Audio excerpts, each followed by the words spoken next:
Welcome to my final video on great art, and Las Meninas is an appropriate place for a finale since it's probably the most discussed work of art ever. Let's dive in. Paintings are incredible sources of information, story and beauty, and I'm always amazed how much more enjoyable they are when we know a bit more about what they mean. Las Meninas, or The Maids of Honor, was painted by the Spanish artist Velazquez in 1656 and is on display at the Prado, Madrid. This is the only painting in my series not based in London's National Gallery, but I simply cannot finish yapping about fine art without yapping about this wonderful work. It's a life-size painting, which means the canvas itself is huge, more than 10 feet by 9 feet.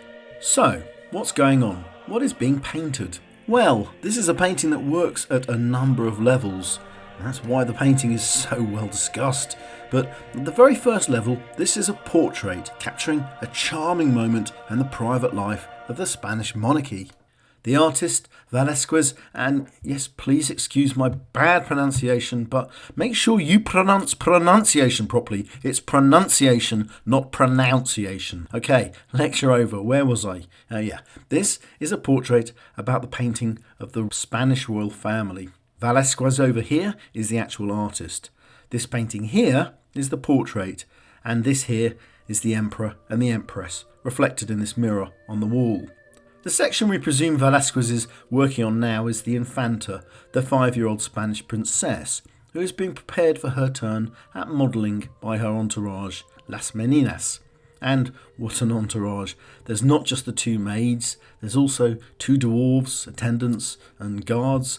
One of the dwarves seems to be trying to annoy the dog over here, although the dog doesn't seem to be particularly annoyed. Sidebar on Velazquez's drawing of dwarves. Dwarves were used as attendants and entertainers for the Spanish royal family, and the artist painted them a number of times, always treating them with surprising respect and dignity. Welcome to an early cultural incarnation of Tyrion Lannister from Game of Thrones. So, this appears to be a rather domestic private scene, a peek behind the curtains in the painting of the royal family. An interpretation borne out by the painting's actual history post-painting, since it hung in one of the most private parts of the palace. It's worth saying here something about Velazquez's relationship to portrait painting, and specifically with regard to painting Philip IV. You see, Velazquez had painted Philip all his life. This is the portrait that first got Velazquez his job in the royal household. But as the years drew on, and as Philip's famously inbred Habsburg features were becoming uglier and more prominent, the emperor came to hate being painted by the artist's unerring eye and unfaltering hand. In a way, this portrait, one of his last of Philip's, is an ingenious solution as the emperor's own portrait becomes a blur in the mirror.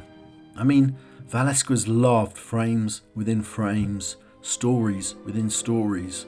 So, ask yourself, what story is Velazquez trying to tell us here? Whose picture in a frame are we looking at? This man here in the doorway is the Queen's Chamberlain, who was also, in fact, another Velazquez, although I'm not sure he was an actual relative. So is this a behind-the-scenes portrait of the royal household? Is this indeed a portrait of Velazquez himself?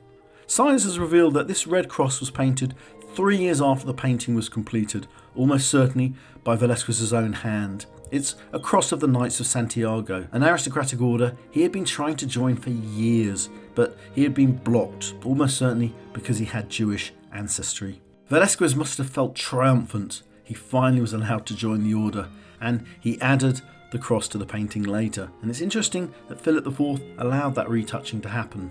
Perhaps it was always the plan. Certainly that red shines out in the picture.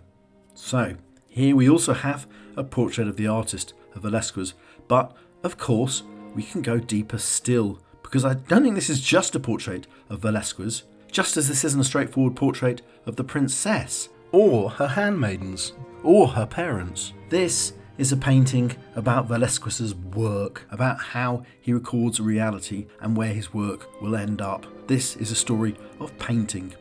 Up there on the wall, that's where the painting will end up with the other great works of art. Oh, cunning frames. This is a portrait about painting itself. And that brings us back to a question that underlies the fascination this painting excites in its viewers. What is this actual painting? Is it a painting of the royal couple we can see reflected in the mirror, i.e. we're seeing a reflection of the canvas itself, or are the royal couple actually there in the room, and is this their direct reflection here? Well, either interpretation works for me, but if I had to choose, I would say that the Velazquez in the painting is painting this actual picture. And we have some clues. Look at the palette Velazquez is holding here, the colour palette, and guess what? It's the actual colour palette of this very painting. And yes, this is a mirror on the wall, but this is also where our painting will end up, on the wall with the other paintings. We are seeing the whole process of art here, the modelling, the design, the painting, and the final hanging. Which means this wonderful work of art is more than a portrait of the Spanish royal family. Indeed, it's more than a portrait of the artist himself. This is a portrait about art itself. Please like and subscribe.